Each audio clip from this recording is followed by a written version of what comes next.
Hola, bienvenidos. Esto es Espiral. En el programa de hoy, en la sección Medio Ambiente, tenemos una nota con la gente de Aguas Rionegrinas y también con el legislador provincial Luis Bardegia. En el espacio Trabajos visitamos a Bristela Quesada, dueña de los productos artesanales Doña Bris, que nos contó cómo fueron sus comienzos y cómo desarrolla su tarea. En el segmento Informes estuvimos con Hugo Aranea, que nos contó acerca de la realidad de los pueblos originarios de la provincia de Río Negro. Pero antes de comenzar, vamos con la apertura.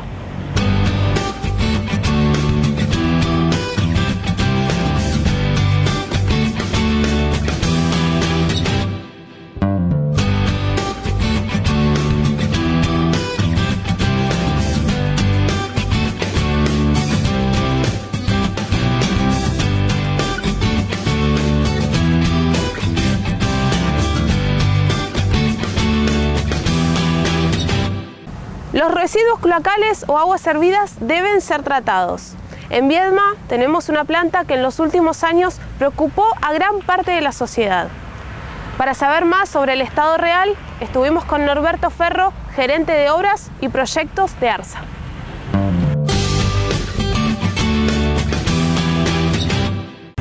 ¿Ah, en serio? Y vamos, a ver si tenemos suerte. ¿Ahí está bien?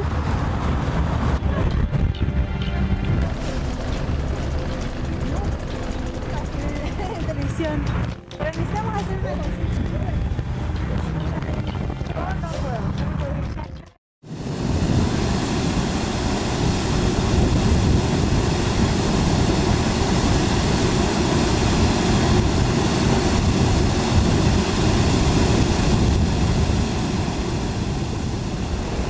Noviembre de 2007. Noviembre de 2007 nosotros estábamos trabajando con los equipos de aireaciones de primera vez que los pusimos en planta, pero faltaban trabajos de mantenimiento y arreglo y reparación en lo que era toda la planta general. Entonces ahí fue el inicio donde empezamos a evaluar y monitorear todos los trabajos que necesitamos para la planta para concluir con ella y poder tratar el 100% de los líquidos. La planta consta de la primera laguna, que son lagunas aireadas, por eso son equipos de flujo ascendente, y una laguna facultativa, que es el segundo tratamiento, termina en una laguna de compensación y ahí descarga el río. La falla de un aireador en sí por sí, por eso nosotros hacemos mantenimiento constante.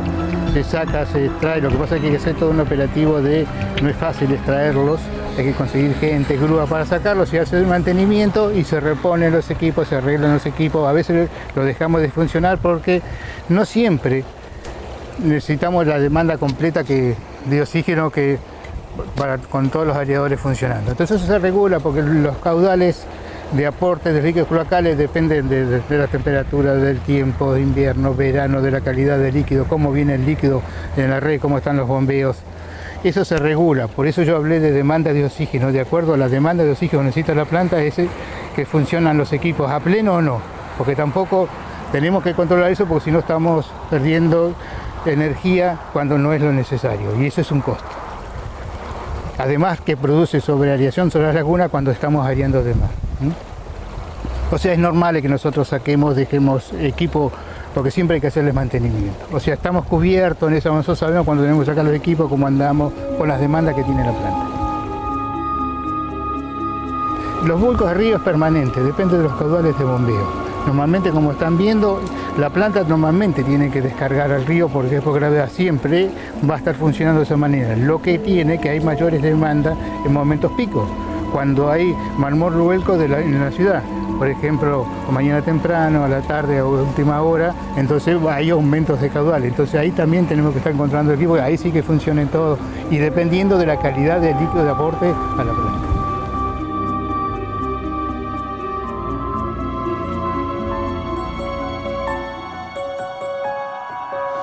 El impacto ambiental que puede producir una planta es la planta en sí misma. O sea, lo que nosotros hacemos, si la mitad del líquido está tratado, la otra mitad estamos volcando al río, pero con desinfección y monitoreos constantes. Por eso que también yo estoy hablando de monitoreos en la planta, pero nosotros hacemos quincenalmente el monitoreo sobre el río, que que no solo lo hacemos nosotros, sino lo hace el que mantiene el recurso hídrico sobre el río. Nosotros hacemos monitoreo constante de descarga y aguas arriba y aguas abajo de las descargas del río para ir cumpliendo con los parámetros que nos permiten. Dentro de esos parámetros normalmente estamos bien cuando esto funciona. Por eso digo que en las próximas semanas ya estaríamos completando la planta y ahí sí estaríamos tratando los líquidos al 100% y cumpliendo con los parámetros de vuelco que nos exigen las normas correspondientes.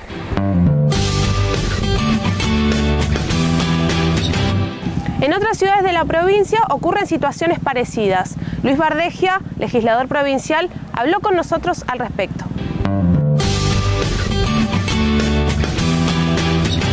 Yo creo que la situación seguramente no es homogénea, no es la misma en todos lados.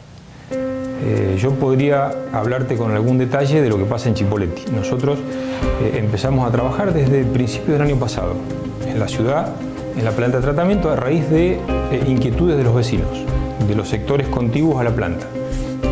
Básicamente, ¿por qué? Porque la planta produce olores, yo diría, muy intensos, que dificultan la vida cotidiana, la diaria, en distintos sectores, especialmente en el Puente Madera, que es el sector que está frente a la planta. Entonces, bueno, acudimos a hablar con los vecinos y visitamos la planta. Dijimos, bueno, veamos qué es lo que pasa. Cuando visitamos la planta, podemos advertir rápidamente de que el funcionamiento de la planta es deficiente, tiene marcadas y notorias deficiencias. Básicamente porque en las oportunidades que fuimos funcionaban la mitad o menos de la mitad de los aireadores que tienen que funcionar, que son los que hacen el proceso de degradación de las bacterias. Entonces nos preguntamos si los aireadores no funcionan, si la capacidad de operación de la planta es deficiente, ¿qué es lo que está saliendo? ¿Qué es lo que vierte la planta que va hacia el río? Entonces decidimos nosotros por nuestra propia cuenta, por nuestros propios medios, hacer un análisis, ver qué era lo que realmente salía.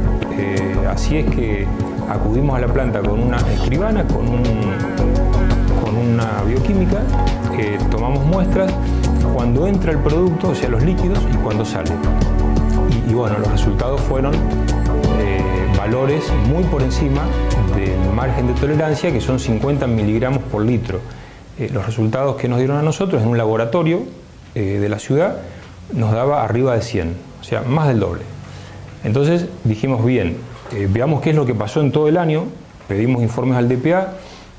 Los informes del DPA dan valores también para todos los meses del año, de enero a diciembre del 2009, muy por encima de los márgenes de tolerancia, incluso también de los valores que a nosotros nos había dado, y también muy por encima de valores que le dio a un análisis que hizo el municipio. Sí, la planta de Viedma me parece que, creo que durante el 2008, el 2009 y seguramente también en este año ha tenido problemas permanentes, un funcionamiento absolutamente deficiente, bueno, como pasa en el caso de la planta de Cipolletti en la mayoría. Me parece que ahí hay un déficit enorme en el ARSA, que es la operadora, enorme, así que, pero sí, tenía conocimiento, sin duda. En algún momento hemos participado en algunos pedidos de informe, creo por allá por el 2008, pero sí.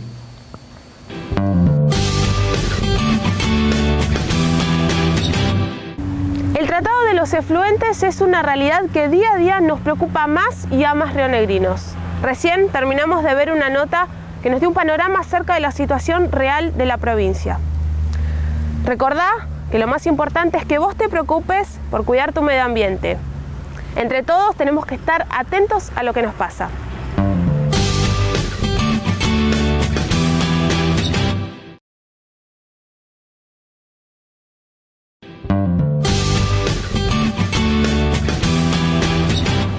Viedma se caracteriza por la administración pública provincial que da trabajo a gran parte de la población de la comarca Viedma-Patagones.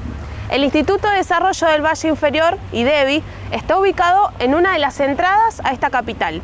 En esa zona de chacras vive Bristela Quesada, elaboradora de los productos artesanales Doña Bris.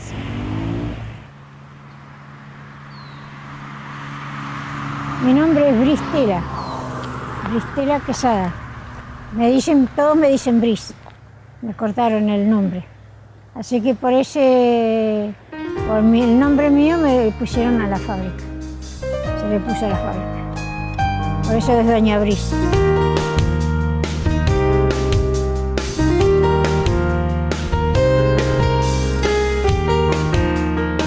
Llegamos en el año 1972, con 4 chicos. La nena tenía 1 año, el más grande tenía 11. Y acá era todo un descampado, todo, es decir, lo único que había en toda sequía, la ruta no estaba, todo pelado. Lo único que había eran marcadas las acequias con las compuertas. Después todas las plantas, todas las hicimos con los chicos. Poner plantas, poner álamos, todo con los chicos.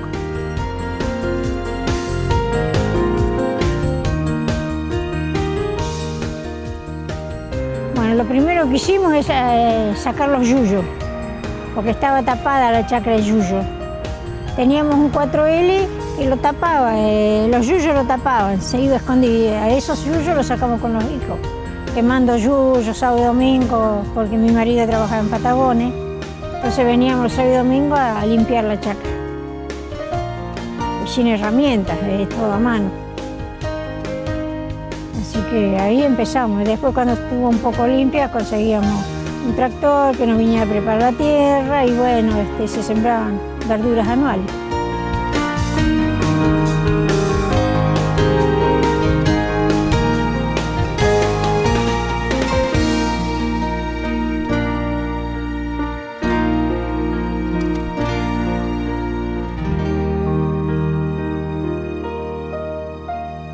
Bueno, los dulces empecé porque nosotros hicimos un cuadro que hicimos una ensalada de frutas. Pusimos ciruela, durazno, manzana, damasco, cereza, toda una ensalada de fruta.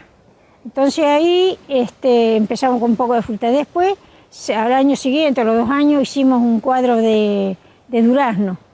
¿Qué pasaba? Todo el mundo tenía fruta acá en la zona, todos tenían fruta. Y no se vendía tanto, entonces la fruta estaba en el suelo, estaba toda tirada, un poco en la planta, un poco en el suelo. Y a mí me daba pena ver tanta fruta y no poder hacer nada. Entonces le digo a mi marido, vamos a hacer algo tenemos que hacer con esta fruta que está en el suelo. Hagamos dulce. Y en ese entonces todavía, eso fue en el 90, 89, 90, que no había regionales, no se conocía nada de artesanos ni regionales, nada. En ese entonces no había nada de eso acá en la zona, ni en la zona ni en el Alto Valle tampoco. Fuimos, golpeamos puertas así, pero nadie nos dio un sí, un no, nada. Pero yo de mi cabeza igual empecé a hacer un poco aprovechando los dulces, empecé despacito. Y un señor que tenía turismo dice, en vez de hacer dulces, hacer alfajores. Igual empecé las dos cosas casi, empecé con los dulces y después seguí con los alfajores. Igual trabajé con las dos partes. Ahí empecé en mi casa, sin nada, sin herramientas, nada, no tenía nada más que las manos. Empecé bien de abajo.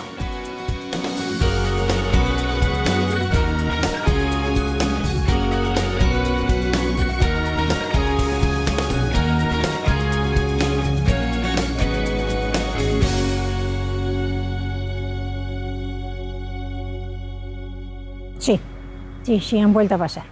Se han vuelto a pasar y hay gente también de Buenos Aires, capital, que se llevan su cantidad de dulce para tener todo el año. Y en el año vienen 2 veces, las vacaciones de invierno y las vacaciones de verano. Y llevan, dicen, no me alcanzaron los dulces, así que se llevan su cantidad y se las llevan. ¿Qué sé yo? Yo para mí todavía no sé, no despierto. Porque cuando yo empecé, para mí era una cosa chiquita, que iba a ser una cosa chiquita. Y sin embargo se puso grande, todo ya es grande ya. Y lo único que pienso es que, bueno, ya yo tengo mis años, y tengo mi hija, que espero que siga mi hija. Yo estoy contenta, con lo que hice estoy contenta de haber salido de la nada. Porque para mí es ver salir de la nada. La receta la hice yo. De los alfajores, las hice yo. ¿Por qué? Cuando yo empecé con los alfajores, para querer hacer un alfajor, fuimos a Córdoba. En Córdoba no me dieron nada. Ni te dejaban entrar en la fábrica adentro, no te tendrían ahí nada más. Después pregunté a algunos panaderos, no, nadie te da receta. Entonces yo agarré y empecé a sacar del libro. Saqué del libro y saqué 3 o 4 distintos alfajores. Cuando me venían a visitar los amigos, les invitaba. El que salga, el que más guste, ese elijo para seguir la ruta. Y si gustó uno, ese es lo único que tuve que mejorarlo, ponerle menos maicena, así todo. Hasta que, bueno, seguí con ese solo. Ese tiene el sello de Ñabrí, sí.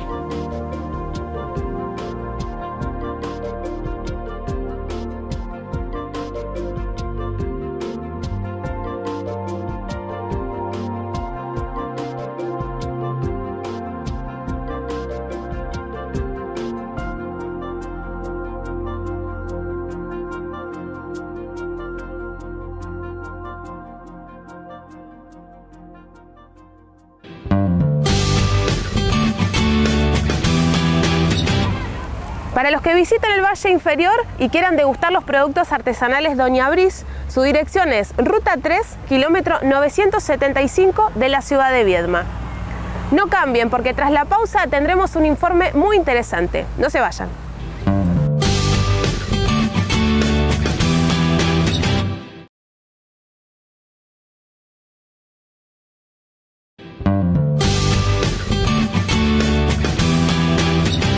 Nuestra población está constituida por diversas etnias y entre ellas están los pueblos originarios.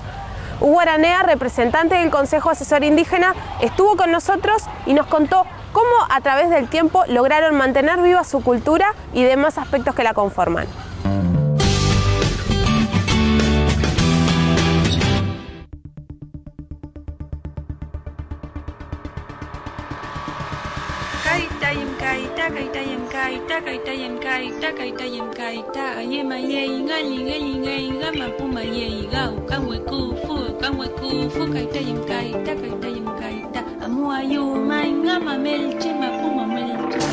El Consejo de Asesor Indígena, bueno, tiene una historia, digamos, tiene una historia de más de 20 años en la provincia y nace como una necesidad de reclamar los derechos del pueblo mapuche. En el marco precisamente de que la legislación y los gobiernos de la provincia de Río Negro, en este caso, no tenían, y tiene que ver con esto, con poder conversar con los gobiernos provinciales acerca de los derechos del pueblo mapuche. Esta es un poco el rol que se empieza a cumplir a partir de la década del 80, más o menos para adelante, teniendo en cuenta que, bueno, que hasta ese momento legislación que hablara de la cuestión indígena, o por lo menos a una organización que impulsara una legislación que hablara específicamente de los derechos del pueblo mapuche, y bueno, y ahí nace el CAI. No había, no solamente en la provincia, sino en la nación. Tal es así que la Constitución en ese momento lo único que contemplaba como derechos indígenas era el trato pacífico y la conversión al catolicismo. Recién en el año 94, la reforma del 94, y como producto precisamente de la lucha de los pueblos indígenas, en la Argentina se empieza a hablar de los derechos de los pueblos indígenas. Bueno, 10 años antes, digamos, el Consejo Asesor Indígena en la provincia de Río Negro comenzaba a andar este camino precisamente de ser una parte del pueblo mapuche para conversar sobre los derechos con el Estado rionegrino. ¿Y qué cosas se han logrado?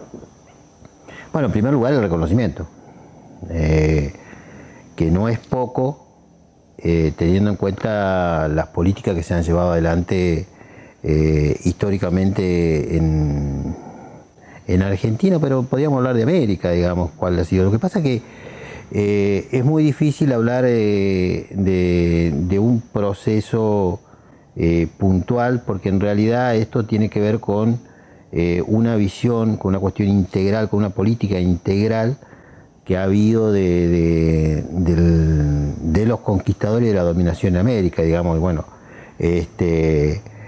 el tema del reconocimiento y el tema de comenzar a hablar sobre los derechos de los pueblos indígenas, y en este caso el pueblo mapuche en esta parte, ha sido uno de los avances más interesantes que ha habido en este último tiempo. Lo cual no quiere decir que esto haya avanzado en cuanto a soluciones, pero por lo menos el tema de conversación y el tema de empezar a plantear los derechos y a sentar jurisprudencia ha sido uno de los hechos más importantes, sigue siendo uno de los hechos más importantes.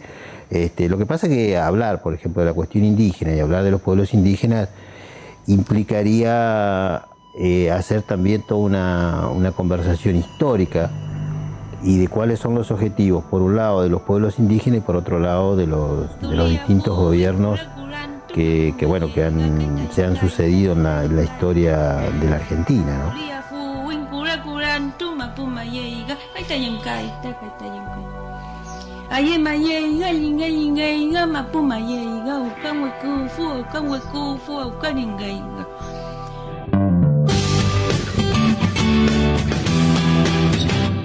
Tehuelches, mapuches, ranqueles, manzaneros, pehuenches, araucanos, onas y puelches son solo algunos de los pueblos originarios que habitaron no solo la provincia de Río Negro, sino también toda la Patagonia.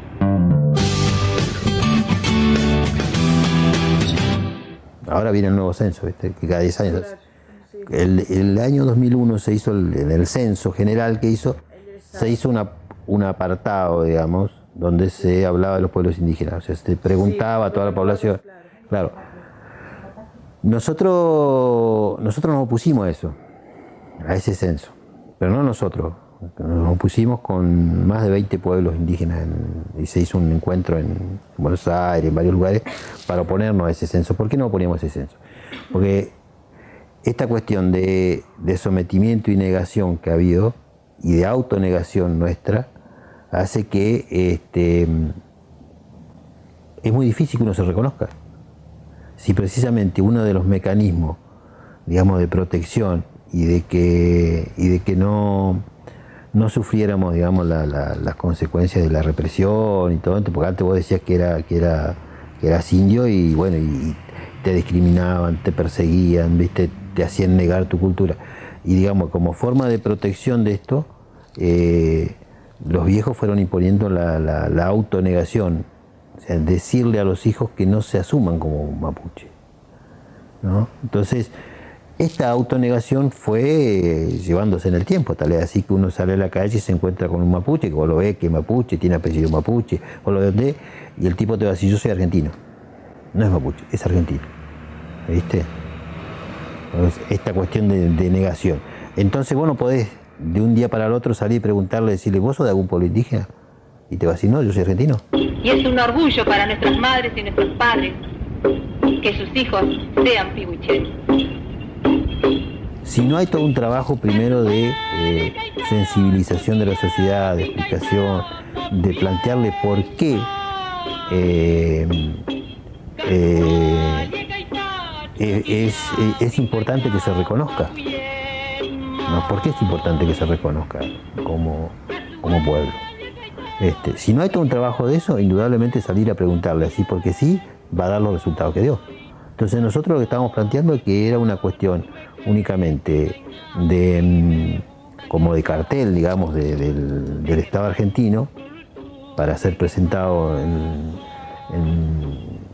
los niveles internacionales o esta cuestión, porque dicen, no, nosotros le preguntamos, nosotros hacemos un censo indígena, nosotros, ¿viste? Con los pueblos indígenas tenemos buena relación. Y es una mentira, es un requisito, digamos, para llenar papeles, ¿no? Pero en la realidad nosotros lo que vemos es que nadie se va a asumir. Si vamos al barrio y encontramos a los pibes en la calle que son todos mapuche y le preguntamos, ¿vos qué sos? Yo soy argentino, te va a decir. Y si vos le decís, pero vos no sos indio, no, yo no. No, te va a decir que no. ¿Por qué? Porque hay toda una carga sobre esta cuestión que hace precisamente que la negación se siga dando. Entonces nosotros decíamos que era un censo mentiroso, y de hecho es un censo mentiroso. Más allá, digamos, de lo que uno puede analizar en política. ¿Por qué digo esto? Porque, por ejemplo, como tiene, ponele, la provincia de Río Negro creo que tiene, ponele, con esa cifra debe tener, no sé, un 2% de población indígena. Con que vos le dediques del presupuesto, no sé, el 0,5% para un 2% de la población, está bueno. Si vos le dedicás 5% a, que sea, a la educación, no sé cuánto le están dedicando a la educación ahora, o a la salud, qué sé yo, y vos si para una población tan chiquita le dedicás una parte muy chiquita, ya está solucionado el problema. Pero en realidad, la realidad te indica de que esto que te decía yo, por lo menos son más del 50% de población indígena. Entonces, si estuviéramos hablando de que se reconoce que tenemos 50% de población indígena, entonces entraría a tallar, decir, bueno, entonces este pueblo necesita más territorio, necesita cubrirle más necesidades y necesita un mayor presupuesto para esto. ¿No? De la otra manera no. Y después, bueno, había intentos como eso que te digo de Requeijo. Requeijo decretó que acá no había más mapuche. Ya no existían más. Ya esta es la visión de la conquista, es decir, por más que estén ahí no existen más. Si quieren ver a los mapuches van a verlo al museo.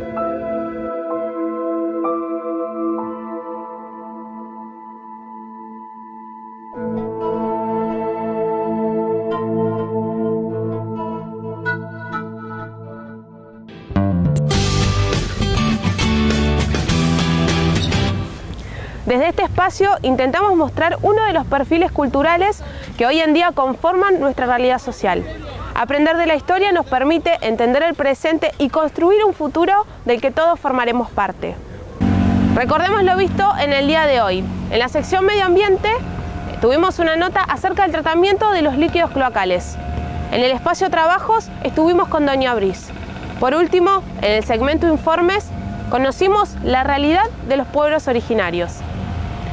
Si te perdiste el programa o querés volver a verlo, podés entrar a www.espiraltv.com.ar.